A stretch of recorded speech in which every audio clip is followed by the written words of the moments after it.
Sramota. Gre za citat. Sramota. Celo samooklicani katoliki nastopajo zdaj kot reformatorji. Poučevati si drznejo Sveto mater, katoliško cerkev, ter predvsem grajati in žvižgavati z besedo ali s peresom njen zunanji sijaj, njene ceremonije in slovesnosti kot čisto zlorabo in burko.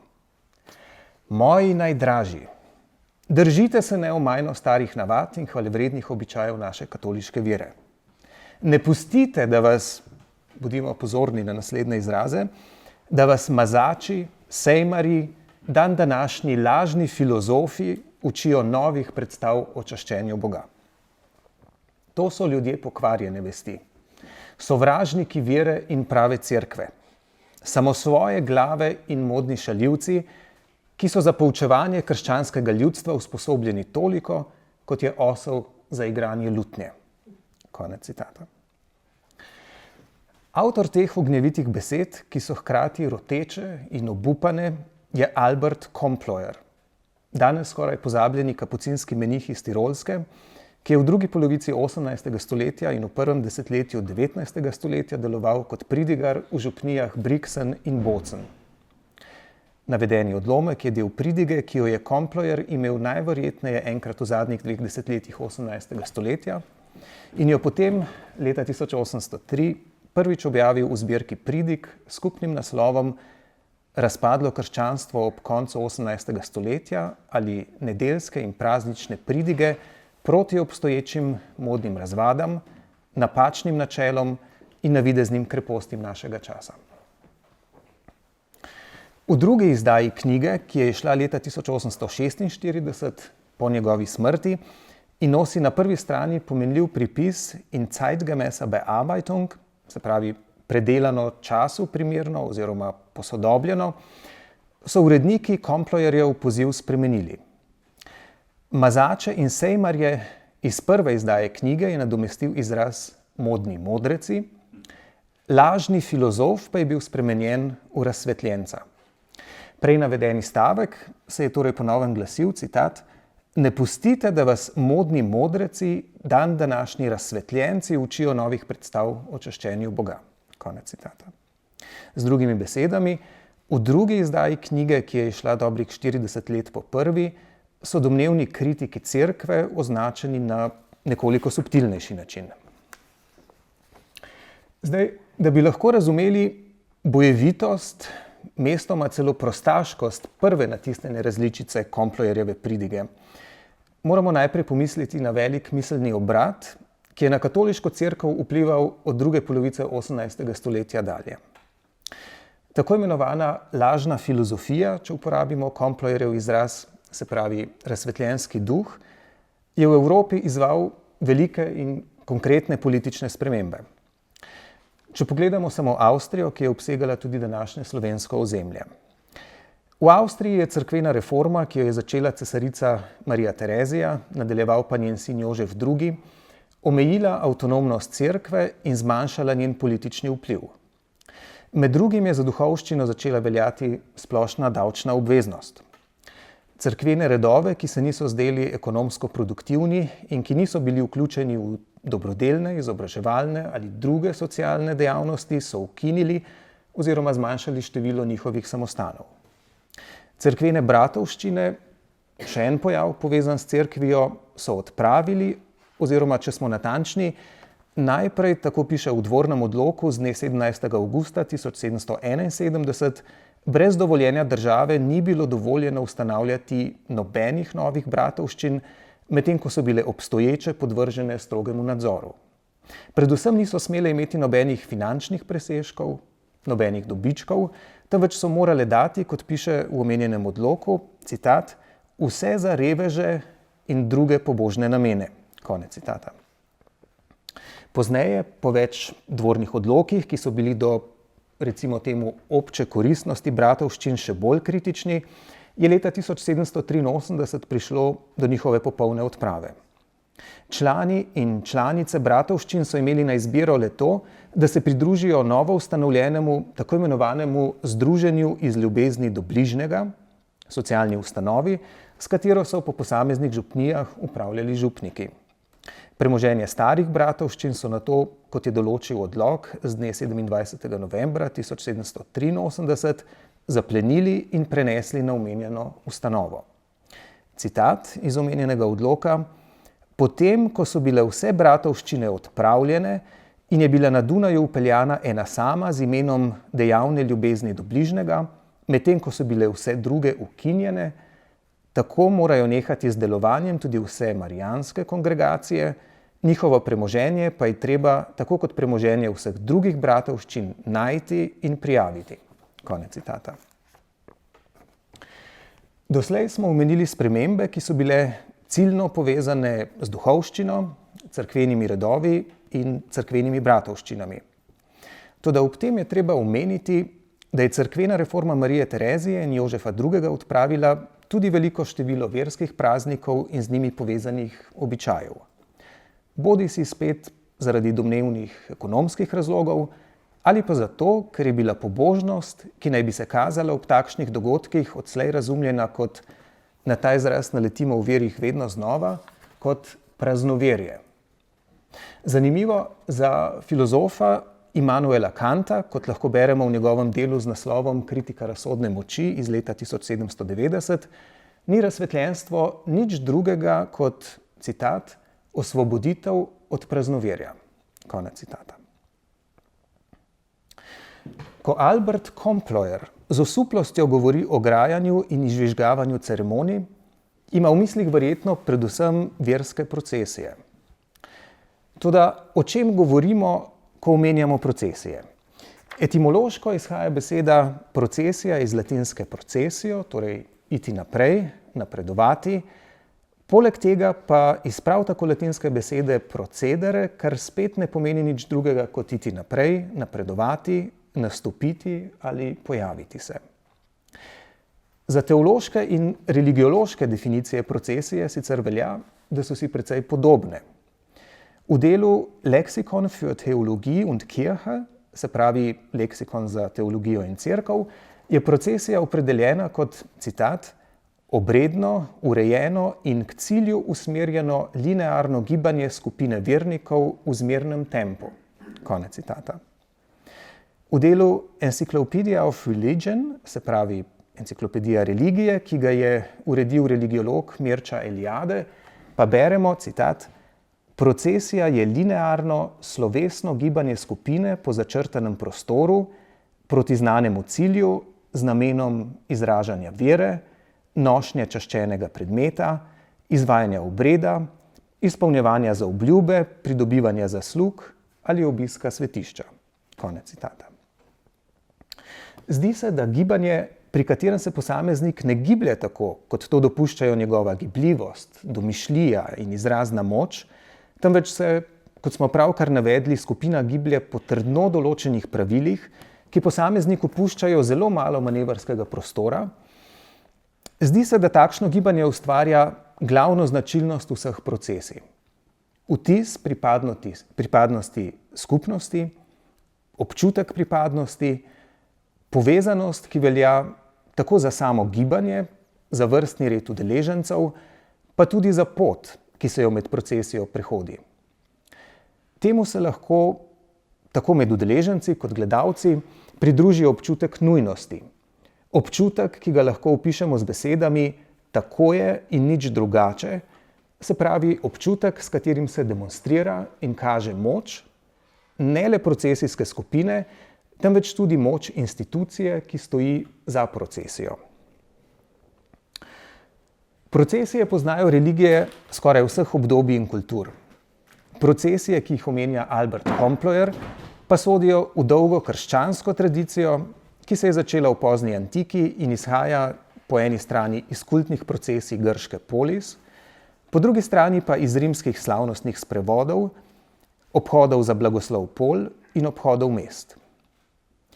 Kljub temu je katoliška cerkev njihov izvor pogosto, zlasti kadar je zagovarjala njihov obstoj, navezovala na biblična mesta. Iz Nove zaveze je med drugim navajala Jezusov slovesni prihod v Jeruzalem, hojo 3 Marijih grobov in vrnitev apostolov v Jeruzalem po Jezusovem vnebohodu. Ne le, da je Cerkev s tem poskušala pokazati domnevno zgodovinsko podlago svojih lastnih procesij. V obrnjeni perspektivi, tako rekoč iz Biblije v prihodnost, je bilo procesije mogoče razlagati tudi kot ponovitev oziroma kot vrnitev arhetipsko-mitičnih dogodkov. Eno najzgodnejših pričevanj o krščanskih procesijah vsebuje rokopis iz 4. stoletja, potopis avtorice z imenom Egerija, ki je po sveti deželi potovala približno med letoma 381 in 384. Povedati je treba, da gre tu sploh za prvo ohranjeno romarsko poročilo, ki ga je kdajkoli napisala ženska. Egerija je izvirala iz severne Španije ali Galicije, verjetno je pripadala krogu vernih žensk višjega družbenega sloja. Drugi del njenega poročila vsebuje tudi opis starojeruzalemske liturgije in v tem kontekstu opis procesije Velikega petka.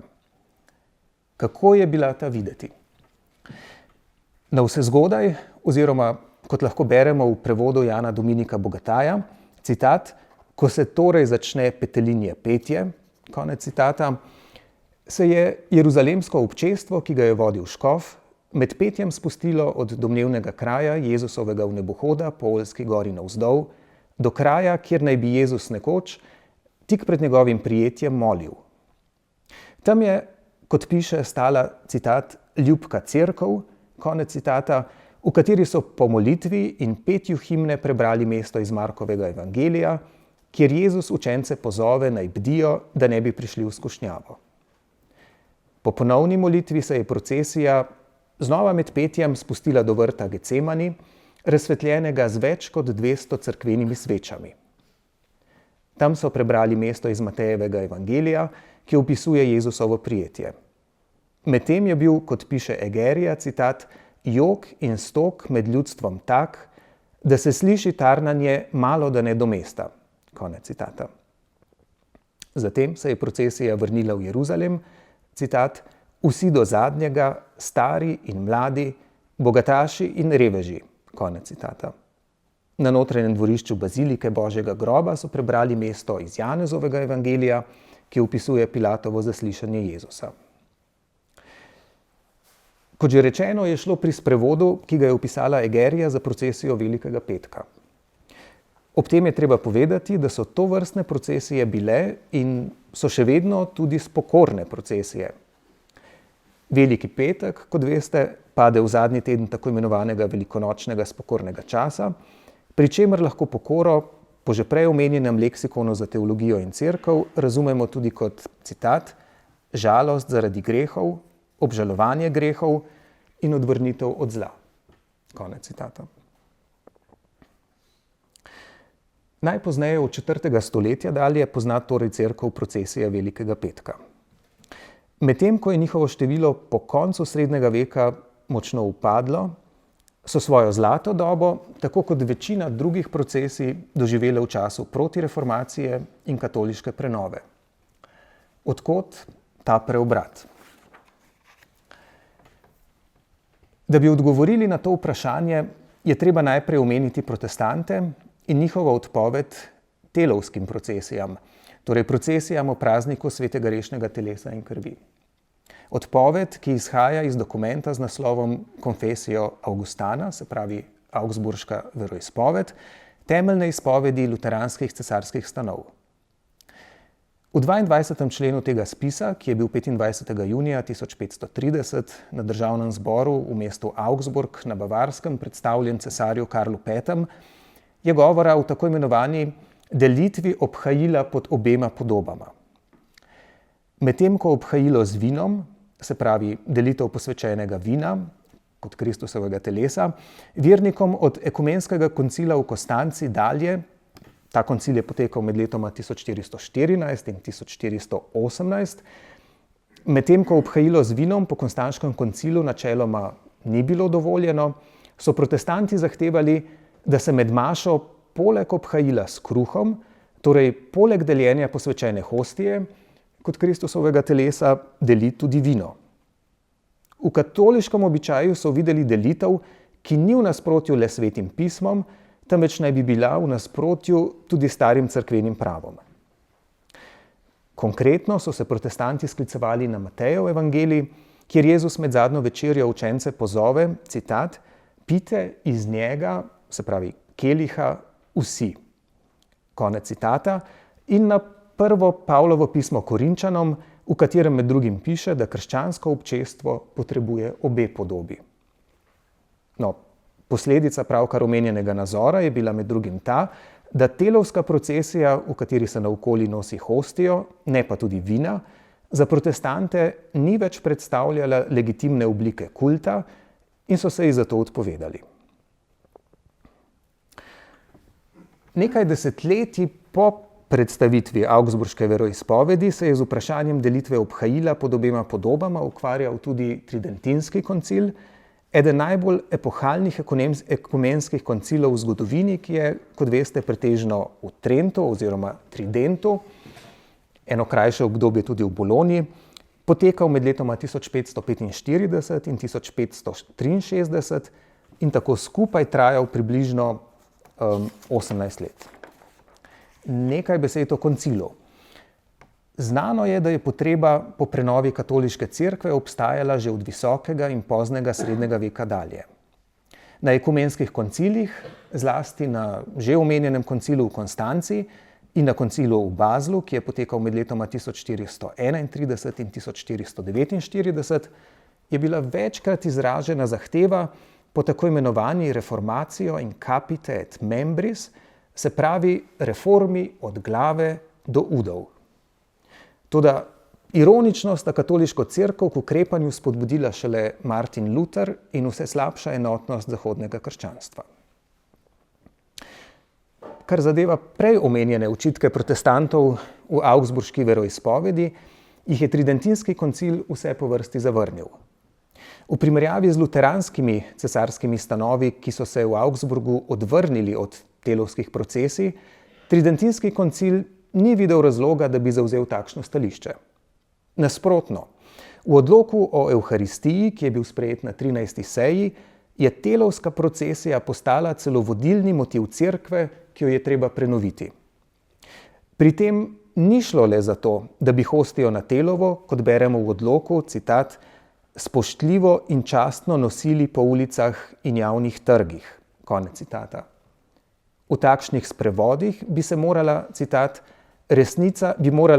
resnica tako triumfirati nad lažjo in krivoverstvom, da se bodo njeni sovražniki, torej tudi protestanti, bodisi oslabljeni in zlomljeni razblinili, ali pa se bodo polni sramu in osupli nekoč spet spametovali. Konec citata. Poleg odpovedi telovskim procesijam, ki je bila sklenjena v Augsburški veroizpovedi, je, tako se zdi, za ponovno oživitev katoliških procesij poskrbel še en moment. Protestantska kritika podobe. Kot je znano, je ta v glavnem izhajala iz Biblije, natančneje iz druge Božje zapovedi, ne delaj si rezane podobe in tako naprej, in je v 16. stoletju prišla do izraza kot sovražnost do podob, celo kot uničevanje podob, se pravi ikonoklazem. V nasprotju z Augsburško veroizpovedjo, ta kritika ni prišla od Martina Lutra ali iz njegovega okolja, temveč so za njo stali Andreas Bodenstein, znan pod imenom Karlstadt, in reformirana veja protestantizma s predstavniki, kot sta Ulrich Zwingli in Jean Calvin. Z vprašanjem o podobah se je Tridentinski koncil ukvarjal na svoji 25. seji. Čeprav v odloku, ki ga je zatem sprejel, procesije niso izrecno omenjene, se zdi, da so jih koncilski očetje, vsaj tiste, v katerih je mogoče videti podobe v najširšem smislu, naprimer kipe, posamezne kostumirane osebe ali prizore z več osebami, da so jih torej močno podpirali. Jasno so povedali, da so, kot beremo, citat, mimetični prikazi skrivnosti našega odrešenja zelo koristni, konec citata, saj vernike s to, citat, sveto in blagoslovljeno prakso spodbujajo k čaščenju in ljubezni do Boga ter k negovanju pobožnosti. Konec citata. Vseeno pa, tako piše v odloku, bi moralo biti jasno, da omenjene podobe same po sebi nimajo nič božjega in poleg tega bi morali vsako zlorabo v ravnanju s podobami preprečiti in prepovedati. Na tem mestu velja omeniti ustanovi, ki sta v času protireformacije in katoliške prenove pogosto povezani s procesijami in veljata za ključna cerkvena redova. Red manjših bratov kapucinov in družba Jezusova, se pravi kapucini in jezuiti. Čeprav se zdita redova na prvi pogled zelo različna, ju družijo vsaj 3 lastnosti, zaradi katerih sta postala del cerkvene elite. Prvič, v času Tridentinskega koncila, ko se je proces protireformacije in katoliške prenove uradno začel, sta redova bila oziroma sta vsaj delovala kot nova politična igralca, brez odvečne prtljage stare cerkve. Kapucini so bili ustanovljeni leta 1528, jezuite pa je papež odobril leta 1540. Oba redova so na koncilu močno hvalili in ju tako posredno še enkrat potrdili. Drugič, oba redova je že od vsega začetka določala nenavadno visoka mobilnost. To jima je omogočalo, da sta gradila in vzdrževala razvejana transnacionalna kulturna in politična omrežja. In tretjič, številne pastoralne dejavnosti teh 2 redov, vključno s prirejanjem procesij, so, kot smo že videli, sovpadle s pogledi Tridentinske cerkve. Preden se končno posvetimo procesijam, se zdi za razumevanje nujno, da se za hip ustavimo pri mobilnosti omenjenih cerkvenih redov.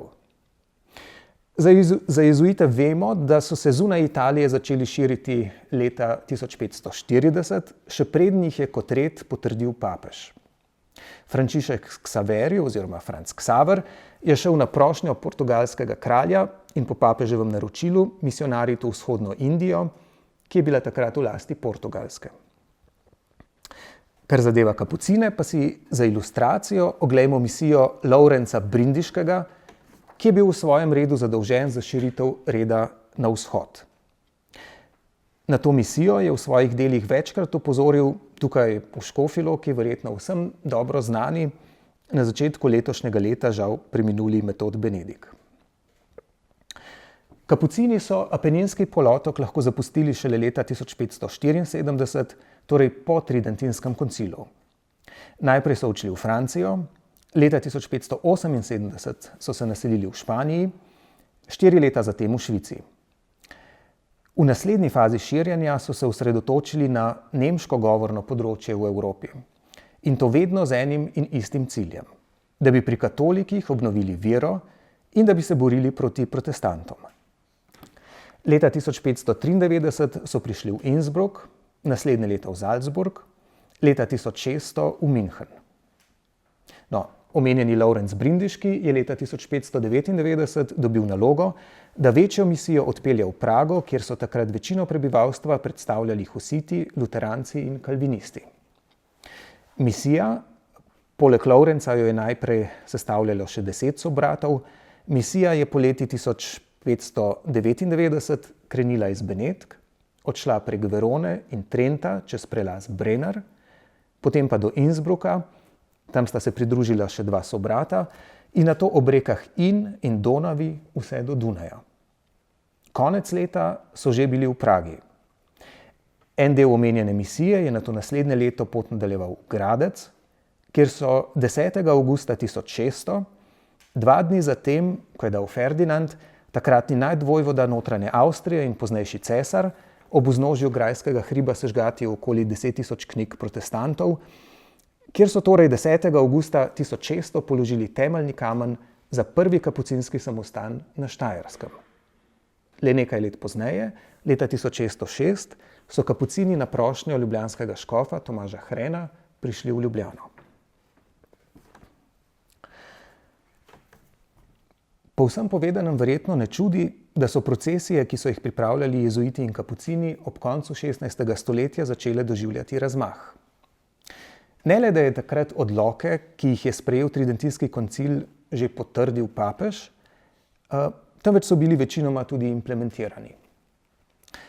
Procesije so jezuiti in kapucini sicer poznali že odprej, toda njihova produkcijska dimenzija je zdaj začela postajati vse večja in je v naslednjem stoletju le še rasla. Če se omejimo na procesije Velikega petka, so v njih na začetku sodelovali bolj ali manj le spokorniki, ki so se med hojo po ulicah bičali.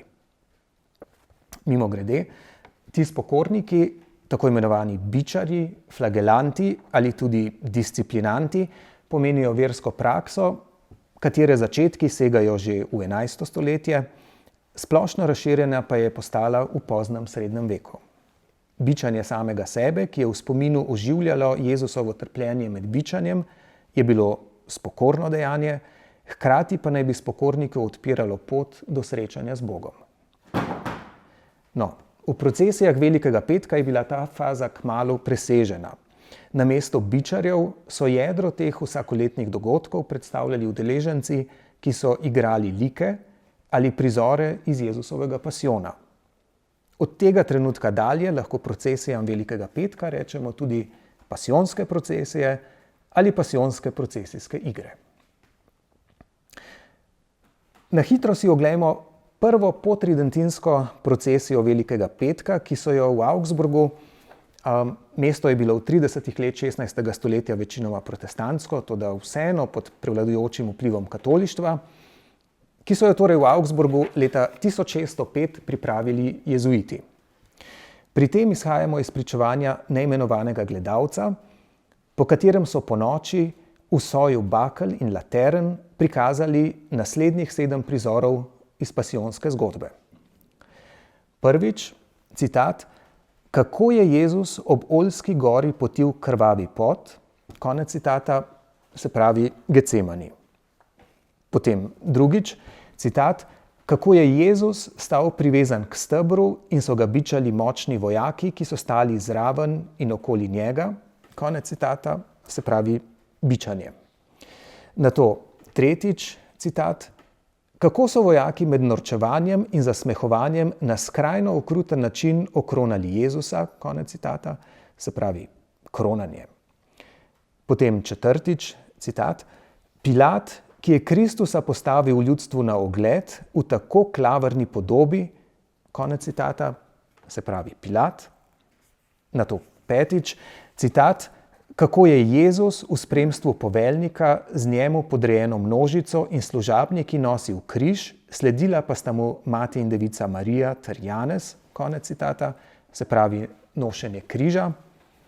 Potem šestič, citat, kako blagoslovljena devica v naročju drži sneto in mrtvo telo svojega sina, konec citata, se pravi snemanje s križa.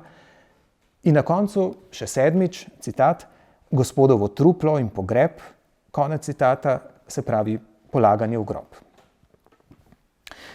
Medtem ko so večino prizorov najbrž predstavljali kipi na nosilih, v prizoru nošenja križa Jezus, citat, ni bil ustvarjena podoba, konec citata, temveč ga je, citat, zastopal živ moški, konec citata, v spremstvu poveljnika na konju, Marija in Janez pa sta mu sledila peš.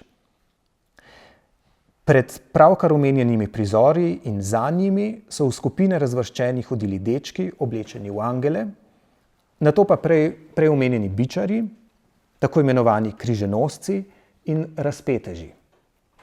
Mimogrede, za križenosce se zdi, da so v svojem ravnanju sledili Jezusovemu pozivu učencem, naj vzamejo svoj križ in hodijo za njim.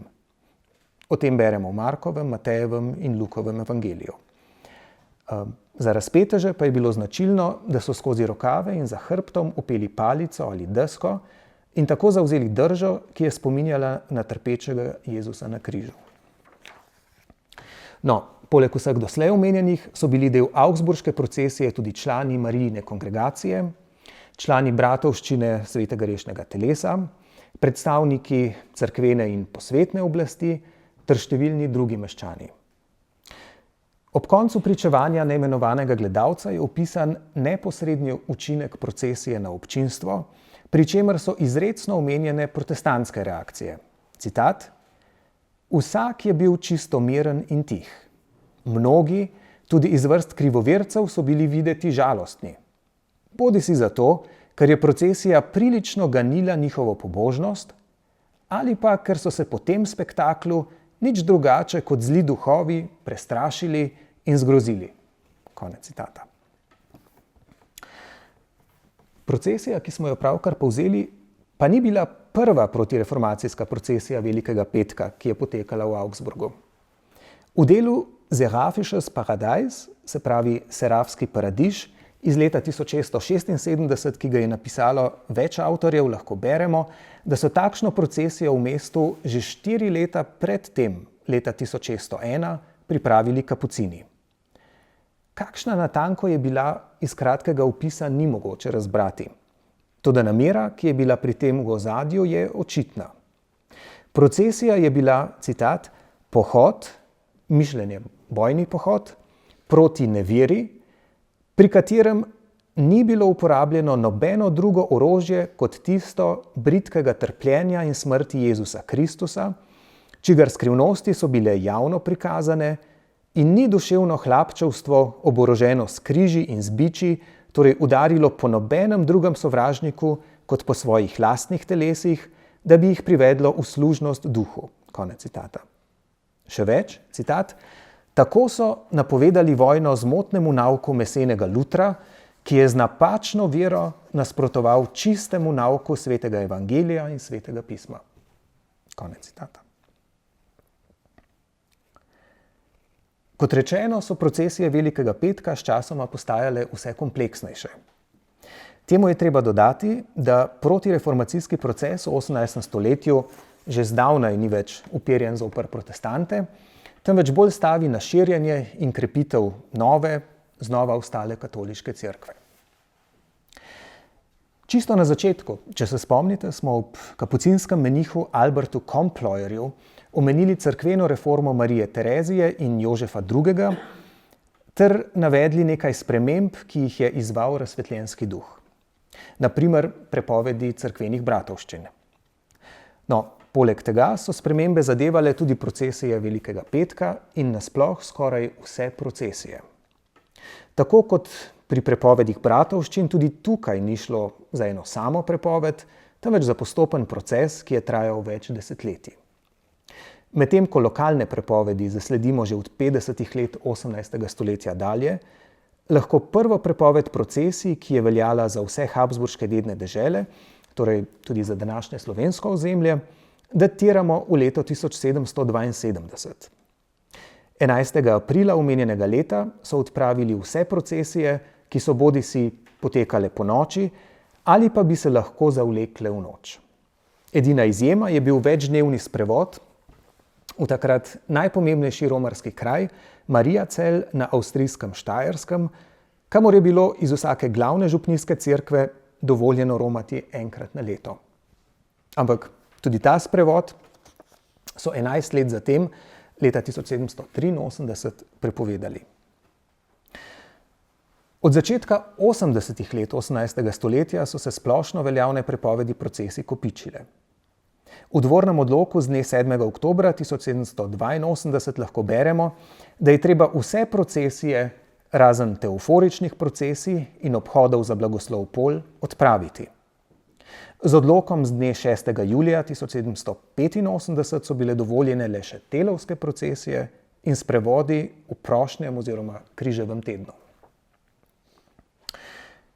Kljub vsem pravkar navedenim prepovedim in omejitvam bi bilo prehitro sklepati, da so procesije v habsburških dednih deželah konec 18. stoletja prepovedovale le posvetne oblasti. Sočasno, skupaj z močnimi razsvetljenskimi težnjami, ki so obstajale znotraj cerkve, so procesije vse manj tolerirale tudi cerkvene oblasti. Medtem ko so bili v ozadju državnih, terezijansko-jožefinskih prepovedi predvsem ekonomske računice in težnja po večji delavnosti prebivalstva, je šlo pri cerkvenih ukrepih v prvi vrsti za to, da bi pastoralno ponudbo, kjer so procesije predstavljale pomemben del, racionalizirali.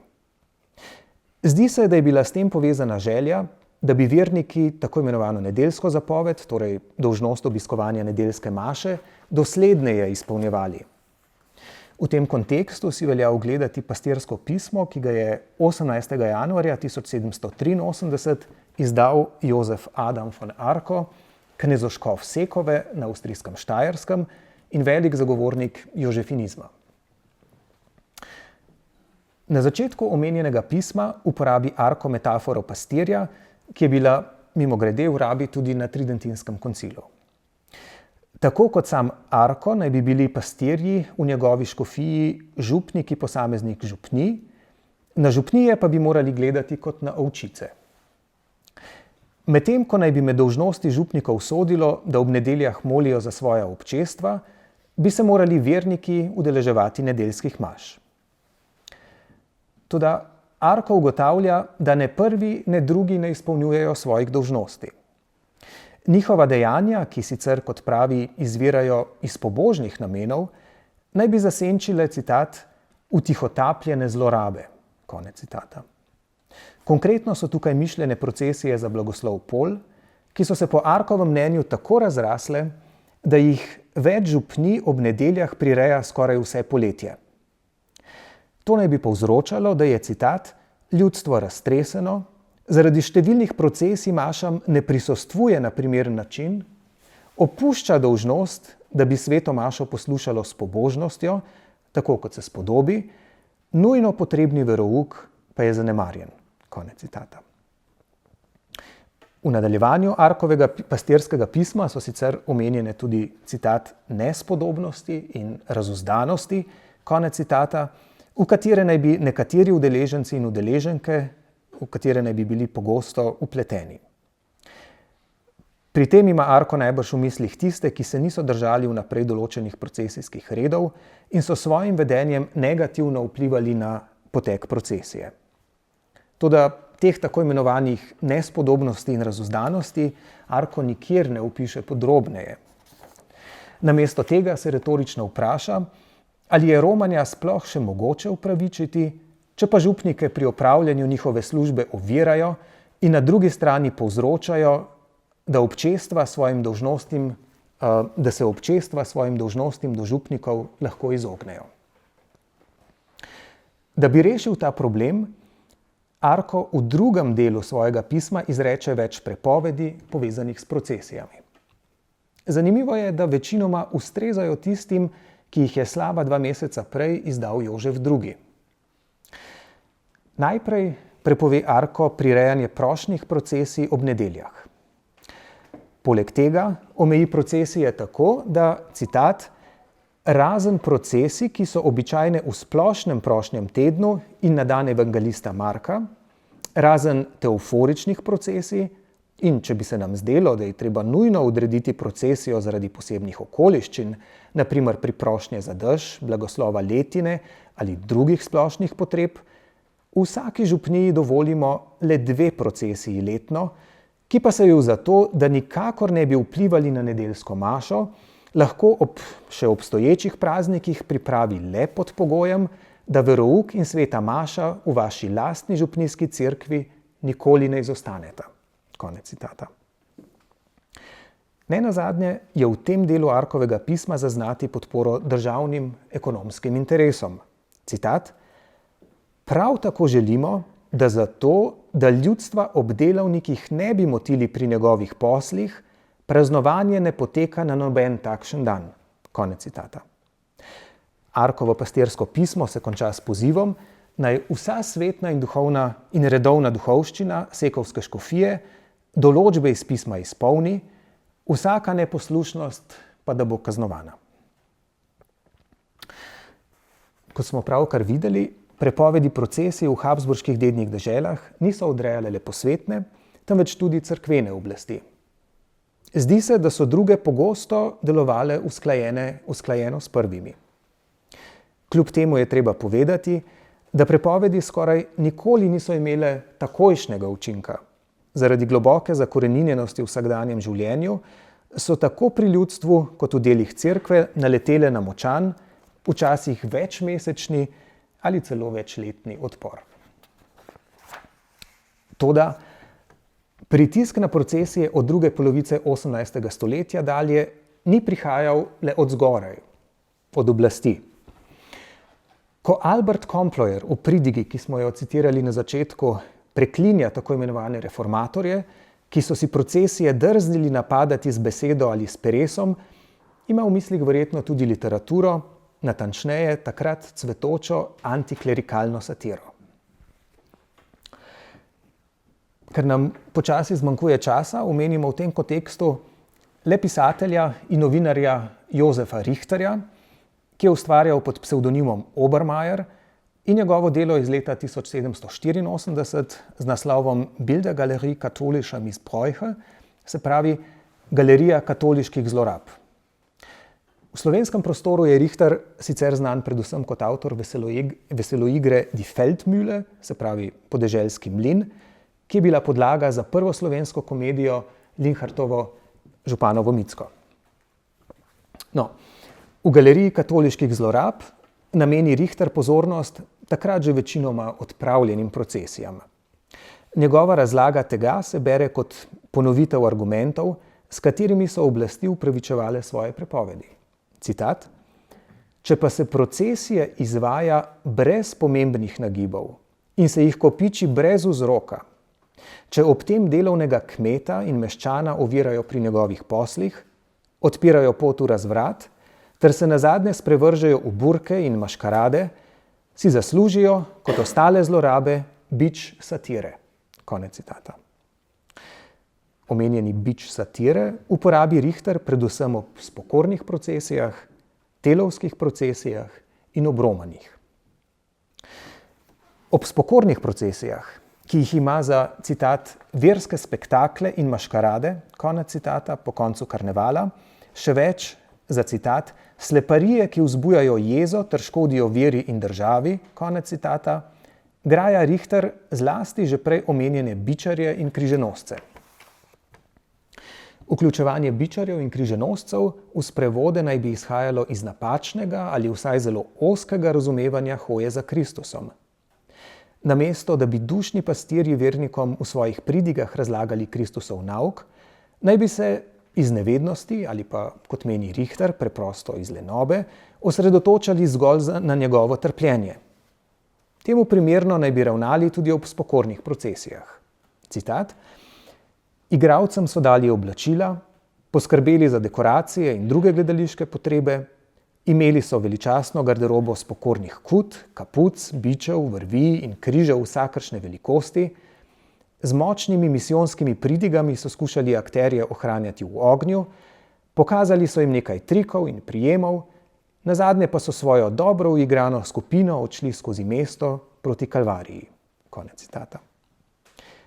Medtem ko naj bi bili prizori v sprevodih tako neprimerni, da je, citat, uganka, kako jih je razumna policija lahko trpela, konec citata, Richter opozarja tudi na spornost dogajanja po koncu procesij.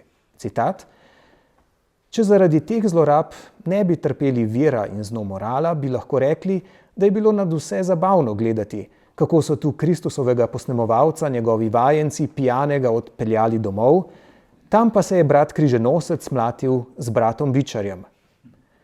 Spet za drugo mizo je učitelj kot Kristus z Judi pil bratovščino." Konec citata. Kar zadeva telovske procesije, je Richter do njih precej manj kritičen. Kot takšne jih ima celo za hvalevreden obred in jim v marsičem priznava vzgojno oziroma poučno funkcijo. Kar ga moti pri dunajskih telovskih sprevodih, je navzočnost cehov. Zastave, s katerimi so hodili, naj bi bile prevelike in predrage. Njihove obleke naj bi bile preveč vpadljive. In glasba, ki jih je spremljala, naj bi bila preveč vulgarna. Poleg tega graja Richter telovske procesije zaradi njihove številčnosti med oktavo praznika, to pa zbuja pri njem že znane moralne in ekonomske pomisleke. Citat: "Da so procesijo samo v mestu ponavljali 8 dni. Da so ljudem, ki so morali zaradi pomembnih poslov hoditi in se voziti po ulicah, pot položili z deskami, po nepotrebnem trošili vosek in travo, pri procesiji prečastitih patrov frančiškanov šolarje spreminjali v angele in samo najčastitljivejše profanirali z 8-dnevnim nošenjem naokrog, to vsekakor sodi v našo zbirko slik. Konec citata. Še romanja. Svojo kritiko romanj Richter prikaže v primeru sprevodov, ki so vodili v že prej omenjeni Mariazell. Kot ugotavlja, so ljudje tja hodili iz 4 razlogov. Citat.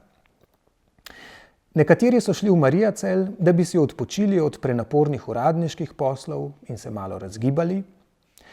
Mnogi zato, da bi se izognili večnim polemičnim pridigam svojih Junon in Ksantip ali vsiljivosti upnikov. Nekateri zato, da bi se spet enkrat resnično najedli dobrih postrvi.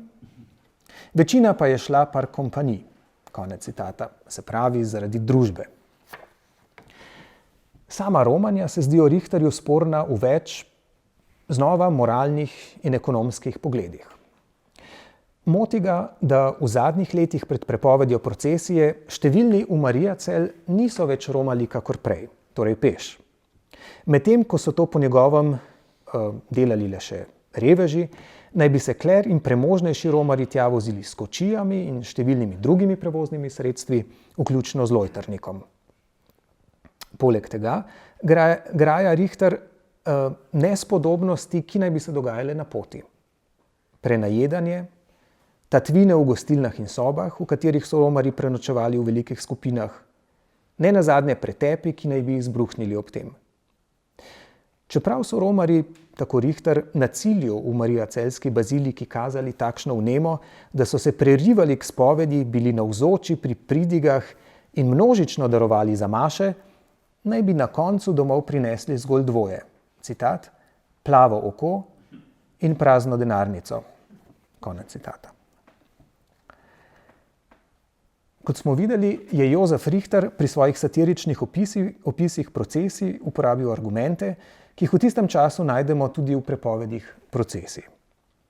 Da procesi niso napadale le oblasti, temveč tudi umetnost, konkretno satira, se zdi na prvi pogled nenavadno. Po drugi strani pa to priča o dejstvu, da uprizoritvena praksa procesij ob koncu 18. stoletja, se pravi približno 200 let potem, ko jih je Cerkev vključila v okvir protireformacije in katoliške prenove, ni več ustrezala duhu tedanjega časa. Ampak, kot vemo iz zgodovine, prepovedi in omejitve neke literarne ali uprizoritvene zvrsti ne pomenijo nujno njenega dokončnega izumrtja. Vedno gre namreč lahko le za navidezno smrt, ki sledi prebujenje iz kome. Tukaj, v Škofji Loki, obstaja zato morda najboljši dokaz. Hvala lepa.